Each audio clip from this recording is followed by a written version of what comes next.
அன்பான தேவனுடைய பிள்ளைகளே, பயப்படாதீர்கள். ஆண்டவரின் சமாதானம் இந்நேரம் உங்கள் மேல் தங்கியிருக்கிறது. புதிய வருடத்தின் வாசலில் நீங்கள் நிற்கிறீர்கள். கடந்த வருடத்தின் கண்ணீர், வலி, சோர்வு அனைத்தையும் ஆண்டவர் தமது கரங்களால் துடைத்துவிட்டார்.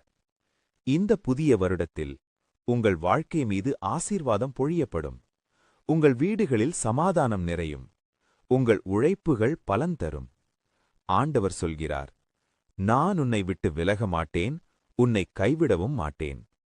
இந்த வருடம் உங்கள் உடலுக்கு ஆரோக்கியம் அருளப்படும்.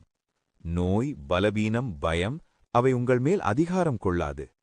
உங்கள் மனம் புதுப்பிக்கப்படும். உங்கள் இதயம் நம்பிக்கையால் நிரம்பும். உங்கள் நாட்கள் மகிழ்ச்சியால் அலங்கரிக்கப்படும். நீங்கள் எங்கு சென்றாலும் ஆண்டவரின் தூதர்கள் உங்களை சூழ்ந்து காப்பார்கள். உங்கள் பாதைகள் நேராக்கப்படும். உங்கள் எதிர்காலம் ஒளியாய் பிரகாசிக்கும். ஆகையால் தைரியமாக நடங்கள். நம்பிக்கையுடன் முன்னேறுங்கள். இந்த புதிய வருடம் ஆண்டவரின் கிருபையால் நிரம்பிய வருடமாக இருக்கும். ஆண்டவரின் ஆசீர்வாதம் இன்றும் என்றும் உங்களோடு இருப்பதாக. Thanks for watching your Vinarasu channel. Please like and subscribe.